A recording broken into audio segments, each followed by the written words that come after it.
สวัสดีจ้าสวัสดีจ้าทุกๆคนทักทายจากสหรัฐอเมริการัฐอาริโซนาจ้าก็ขอบคุณทุกคนเนาะที่ยังคอยมาให้กำลังใจเนาะมาเบิ่งคลิปมากดไลค์ให้ก็ขอให้ทุกคน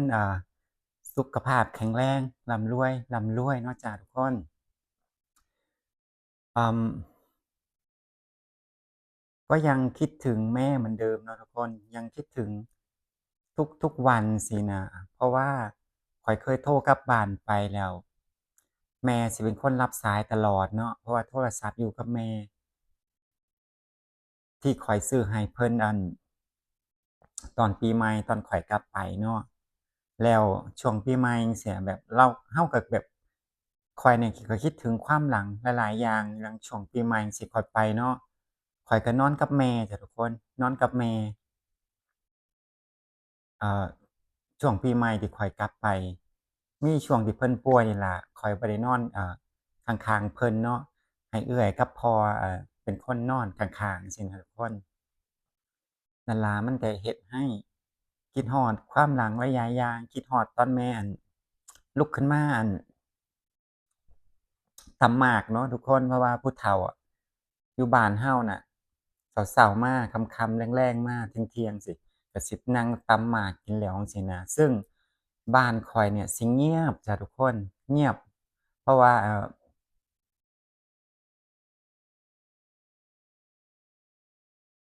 อยู่แต่พ่อเนาะตอนนี้นะหมายถึง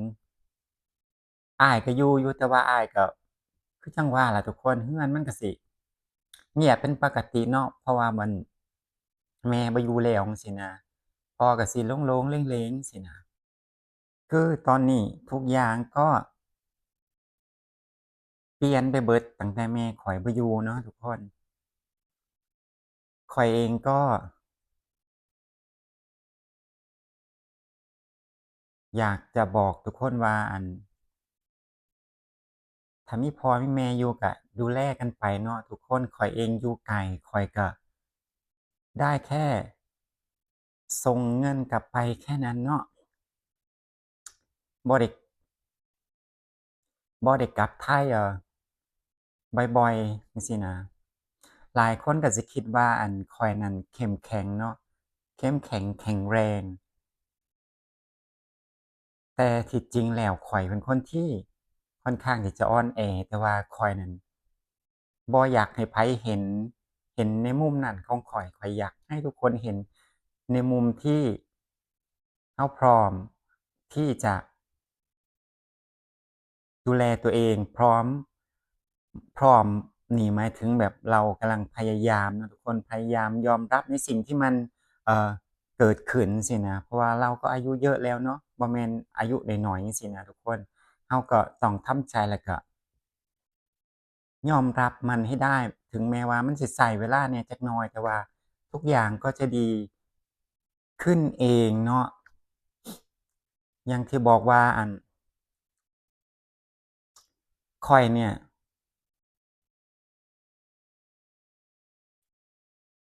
บ่เคยเอาเปรียบพี่น้องเดะทุกคนไม่เคยเอาเปรียบบ่เคยเอาเปรียบอ้ายบ่เคยเอาเปรียบเอื้อยจังซี้นะทุกคนแต่ว่าช่วงที่แม่เสียเนี่ย ค่าใช้จ่ายข้อยเนี่ยสิเป็นคนออกก่อนสินะทุกคนเพราะว่าข้อยเนี่ยข้อยก็มีเงินก้อนของข้อยอยู่แล้วเนาะเตรียมไปจังซี้นะทุกคนเตรียมไปเพื่อการนี้โดยเฉพาะจังซี้นะบัดนี้ถามว่าแม่รวยบ่ลูกหลานคือเอ่อมาแย่งสมบัติกันมันบ่แม่นแนวนั้นเนาะข้อยหมายถึงว่าทุกคนบ่อยากที่จะ ออกเงินเพิ่มสินะก็คือทุกคนน่ะออกเงินมาแล้วสินะลูกๆก็คือออกเงินมาก็คืออยู่นำข้อยนี่ล่ะแต่ว่าส่วนนั้นข้อยว่าทันได้ข้อยว่าทันได้ใช้จักบาทข้อยใช้แต่เงินข้อยเงินที่ข้อยเตรียมไปจั่งซี้ข้อยก็บ่อยากให้พี่น้องเอาเปรียบไผจั่งซี้นะเพราะว่า ข้อยเองก็คืออยากให้ทุกคนแบบว่าทำเพื่อแม่ให้เต็มที่นี่ก็คือเอ่อเป็นมื้อสุดท้ายของแม่แล้วจั่งซี้นะทุกคนเป็นวันสุดท้ายของแม่แล้วคืออยากให้ลูกๆแบบว่าพร้อมใจกันที่จะเฮ็ดให้แม่บ่แม่นมาเกี่ยงกันจั่งซี้นะบ่แม่นมาเกี่ยงกันมาเถียงกันเรื่องเงินจั่งซี้นะข้อยบ่อยากให้เป็นแนวนั้นซึ่งข้อยบ่ได้มีปัญหาตรงนี้อยู่แล้ว สินะทุกคนรู้อยู่แล้วว่าแม่จากไปเนี่ยพวกเอื้อยพวกอ้ายแต่ละคนเนี่ยเพิ่นสิได้เงินได้ทองอยู่แล้วแต่ว่าข้อยเนี่ยบ่เป็นหยังข้อยบ่ได้สักบาทหนึ่งข้อยก็บ่เป็นหยังเพราะว่าข้อยเนี่ยบ่ต้องการอิหยังจากพ่อจากแม่อยู่แล้วเพราะว่าข้อยมีคนที่ให้ข้อยได้มากกว่าพ่อแม่ก็คือสามีของข้อยซึ่งข้อยก็บ่ได้เรียกร้องอิหยังซี้นะ คือแม่สิให้เอื้อยยกให้เอื้อยเบิดก็เป็นสิทธิ์ของแม่แม่ก็สิมีเหตุผลเพราะว่าข้อยเองก็เคยบอกแม่ว่าแม่เจ้าบ่ต้องเป็นห่วงข้อยดอกสามีข้อยเนี่ยดูแลดีกว่าเจ้าข้อยว่าจั่งซี้นะดูแลดีกว่าเจ้าอีกเจ้าบ่ต้องเป็นห่วงข้อยเรื่องเงินเรื่องทองซี้นะทุกคนซึ่งถ้าเงินบ่พอข้อยก็สามารถกดออกมาอีกได้จังซี้นะทุกคนเพราะว่าสามีบอกว่าถ้าขาดเหลือจั่งใดก็คือบอกเพิ่นซี้นะข้อยเองก็มีATM อยู่แล้วจั่งซี้นะสำหรับเงินในครอบครัวข้อยจั่งซี้นะข้อยกับสามีจั่งซี้นะถ้ามันเอ่อจำเป็นฉุกเฉินหรือว่าต้องใช้จั่งซี้ข้อยก็สิกดออกมาได้จั่งซี้นะแต่ก็คือความหมายข้อยอยากให้ลูกๆแบบว่า เต็มที่กับแม่จั่งซี้น่ะมันเป็นวันสุดท้ายของแม่แล้วที่ลูกๆสิได้เฮ็ดให้แม่จั่งซี้นะว่าอยากให้ทุกคนมาเกี่ยงกันคนนั้นออกส่ำนั้นคนนี้ออกจั่งซี้จั่งซี้นะก็คือช่วยกันช่วยกันซัปพอร์ตกันซี้นะว่าแม่นมาเถียงมาทะเลาะกันซี้นะเรื่องเงินเรื่องทองอืมซึ่งแม่ก็สิเป็นห่วงข้อยอยู่ล่ะ แต่ว่าข้อยก็ได้บอกแม่ไปเบิดทุกอย่างแล้วว่าบ่ต้องมากังวลเกี่ยวกับตัวข้อยจั่งซี้นะข้อยบอกแม่ไปเนาะอืม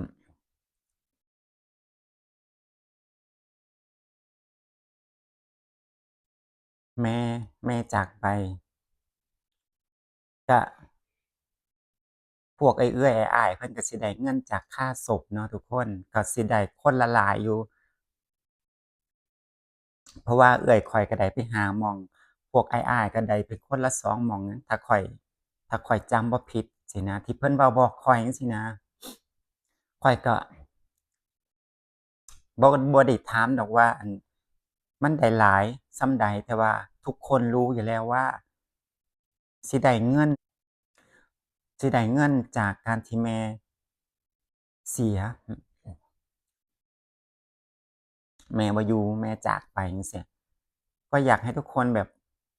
เต็มที่กันตรงนี้จังซี้นะว่าแม่นแต่ละคนก็ย้านได้ออกเงินเพิ่มจั่งซี้นะแต่ส่วนตัวข้อยนั่นข้อยบ่ได้มีปัญหาอิหยังแล้วเรื่องเงินเรื่องทองข้อย เสียดายที่ข้อยลืมให้เงินอ้ายข้อยคนหนึ่งลืมให้เงินพี่ชายคนหนึ่งตอนนี้เลาก็เป็นพี่ชายคนโตเนาะเพราะว่าเอื้อยคนโตข้อยเสียไปแล้วตอนนี้เลาก็เป็นคนโตซึ่งเลาอ้ายคนนี้น่ะเลามานอนทุกมื้อนะแบบมานอนเบิ่งแม่ตั้งแต่แม่เป็นหนักจังซี้นะทุกคนมานอนทุกวันข้อยนั้นข้อยลืมเอาเงินไว้ให้เพิ่นใช้จังซี้นะทุกคน แต่ว่าคนอื่นๆเสียข้อยก็ให้เบิดจั่งซี้นะทุกคนซึ่งข้อยน่ะบ่แม่นคนขี้เหนียวกับพี่กับน้องข้อยมีข้อยให้ข้อยมีข้อยเต็มที่กับพี่กับน้องซึ่งข้อยบ่ได้คิดหยังเงินเบิดไปมันหาได้ใหม่ซี้นะแต่แม่เบิดไปเนี่ยแม่บ่สามารถกลับมาได้ข้อยก็เลยอยากให้ทุกคนเนี่ยเต็มที่จังซี้นะเต็มที่กับแม่ไปเลยจังซี้นะ บ่อยากให้ทุกคนมาคิดเล็กคิดน้อยโอ้สิได้ออกเงินเพิ่มจังซั้นจั่งซี้จังซี้นะบ่อยากให้มามีปัญหาทะเลาะกันเรื่องเงินเรื่องทองซี้นะเพราะว่านั่นคือจะเป็นครั้งเดียวและครั้งสุดท้ายที่ลูกๆจะได้เฮ็ดให้แม่จั่งซี้น่ะ แล้วข้อยอย่างหนึ่งที่ข้อยดีใจที่สุดก็คือแม่บ่ต้องเป็นห่วงก็คือแม่ได้เห็นแล้วว่าข้อยนั้นสามารถอยู่ได้เฮ็ดให้แม่เห็นแล้วว่าข้อยเนี่ยมีครอบมีครัวมีคนที่ดูแลแล้วสิแต่เลาก็สิเป็นห่วงอยู่แล้วเพราะว่าข้อยเป็นคนเป็นลูกสาวหลาจั่งซี้นะแล้วก็เลาก็สิเป็นห่วงพ่อจั่งซี้นะย้านย้านลูกๆทิ่มพ่อจั่งซี้นะแม่เลาสิเป็นห่วงแบบนี้ซึ่งก่อนมื้อสิแม่สิเสียจั่งซี้เพิ่นเอิ้นข้อยเข้าไปหาเพิ่นเนาะข้อยก็นั่งอยู่นั่นล่ะเพิ่นก็เอิ้นข้อยแล้วเพิ่นก็เอิ้นพ่อข้อยไปนั่งจั่งซี้นะมื้อที่เลาสิเสียจั่งซี้นะนั่นล่ะ เพราะว่าเราก็ยังเป็นห่วงเนาะทุกคนต่อให้ลูกใหญ่ปานใดเราก็ยังเป็นห่วงคือเก่าในความแม่จั่งซี้นะข้อยก็เลยบ่อยากให้ทุกคนมาแบบคิดเล็กคิดน้อยจั่งซี้นะซึ่งแม่สิบ่นั่นบ่นี่กับผู้ใดบ่ค่อยสนิทกับผู้นั้นผู้นี้ก็แล้วแต่จั่งซี้นะแต่ว่าถึงวาระสุดท้ายของแม่แล้วก็อยากให้ทุกคนแบบซัปพอร์ตในการเฮ็ดบุญให้แม่จั่งซี้นะ ข้อยรู้สึกเสียใจอย่างเดียวที่ข้อยกลับบ้านไปในระหว่างที่ข้อยอยู่บ้าน5-6มื้อก็คือข้อยบ่เห็นลูกหลานหลานๆซี้นะมาใกล้จั่งซี้นะทุกคนนึกออกบ่ทั้งที่ก็อยู่กันแถวๆนั้นซี้นะข้อยถึงได้บอกว่าข้อยบ่จำเป็นต้องมาเลี้ยงหลานข้อยบ่จำเป็นต้องที่สิซัปพอร์ตลูกหลานแล้วจั่งซี้นะ ก็คือข้อยมื้อนั้นข้อยก็เว้าต่อหน้าหลายๆคนซี้นะข้อยว่าโอ๊ยสมบัติสมเบิดข้อยมีบ่ข้อยบริจาคข้อยว่าจั่งซี้ข้อยบ่ให้ดอกลูกหลานเต้าถ้ามันเป็นคนที่ขยันทำมาหากินก็ไคแหน่แบบนอนแล้วก็ตื่นขึ้นมากินแล้วก็นอนซี้นะจอบท่าขอแต่เงินอย่างที่ข้อยเอ่อได้เคยบอกทุกคนแล้วเนี่ยก็คือข้อยเสียใจที่แบบว่าแม่ข้อยก็ดูแลหลานๆมาเนาะ แต่ว่าพอแบบแม่ใหญ่ป่วยจั่งซี้ลูกหลานก็บ่เห็นมีไผมาถามมาหยังจั่งซี้นะในช่วงระหว่างที่ข้อยอยู่บ้านอันนี้ก็ข้อยก็รู้สึกเสียใจแม่เลาก็เคยเว้าว่าลูกหลานก็บ่มาใกล้จั่งซี้นะซึ่งก่อนที่แม่สิเสียจั่งซี้นะทุกคนอืมนั่นล่ะแม่บ่ได้มีทรัพย์สมบัติอิหยังมากมายให้ลูกหรอกจ้ะทุกคนแต่ว่า ข้อยบ่อยากให้พี่น้องมาผิดกันจั่งซี้นะไม่อยากให้พี่น้องมาทะเลาะกันเรื่อง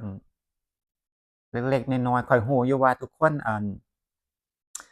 อาจจะบ่ได้มีแรงซัปพอร์ตคือข้อยจังซี้นะข้อยเองก็บ่ได้ร่ำรวยดอกทุกคนข้อยเองก็เก็บเงินสิเก็บเงินเก็บเงินของข้อยอยู่แล้วจังซี้นะข้อยเข้าใจพวกพี่ๆอยู่แต่ว่า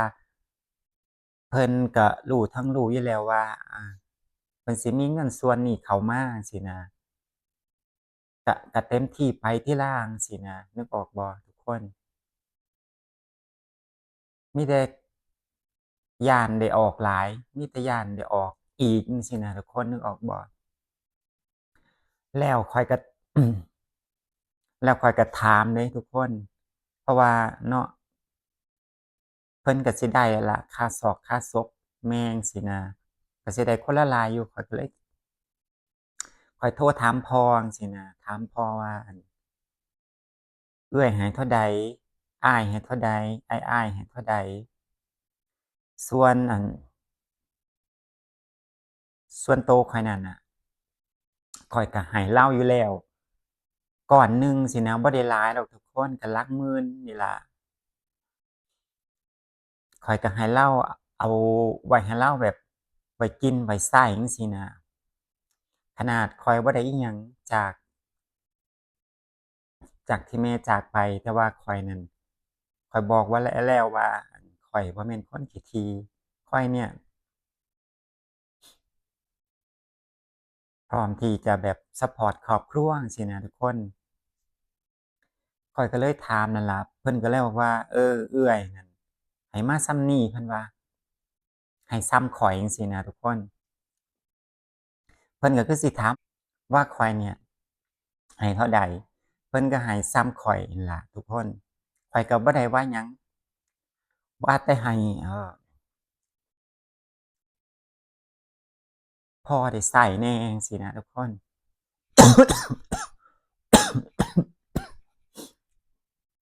ของพ่อก็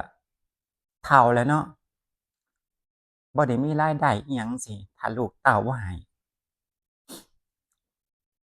ส่วนอ้ายอีก2คนนั่นข้อยบ่รู้ว่าเพิ่นให้หรือเปล่าแต่มื้อที่ข้อยถามเพิ่นว่าอ้ายอีก2คนนั้นบ่ได้ให้จั่งซี้นะทุกคนบ่ได้ให้ก็แล้วแต่เพิ่นจั่งซี้นะเพิ่นสิคิดเห็นพ่อก็แล้วแต่บ่คิดเห็นก็แล้วแต่จั่งซี้นะทุกคน แต่ว่าส่วนตัวข้อยเนี่ยข้อยก็ให้ไปเรียบร้อยแล้วจั่งซี้นะในส่วนของข้อยจั่งซี้นะเพื่อให้เลาไว้ใช้จ่ายโน่นนี้นั่นของเลาจั่งซี้ทุกคนได้เงินเบิดล่ะแต่ว่าสิให้พอบ่แค่นั้นล่ะก็อยากให้ทุกคนดูแลพ่อบ่แม่นหยังดอกทุกคนเหลือพ่อแค่คนเดียวแล้วที่เป็นเป็นที่พึ่งทางใจเป็นเสาหลักจั่งซี้นะทุกคนเนาะของลูกๆจั่งซี้นะ ก็อยากให้ทุกคนนั่นดูแลพ่อบ่แม่นว่าเกี่ยงกันจั่งซี้นะทุกคนในส่วนตัวข้อยนั่นล่ะทุกคนสำหรับคลิปนี้เนาะก็ฝากไว้เพียงเท่านี้ดูแลสุขภาพเนาะทุกคนไปแล้วจ้ะบ๊ายบาย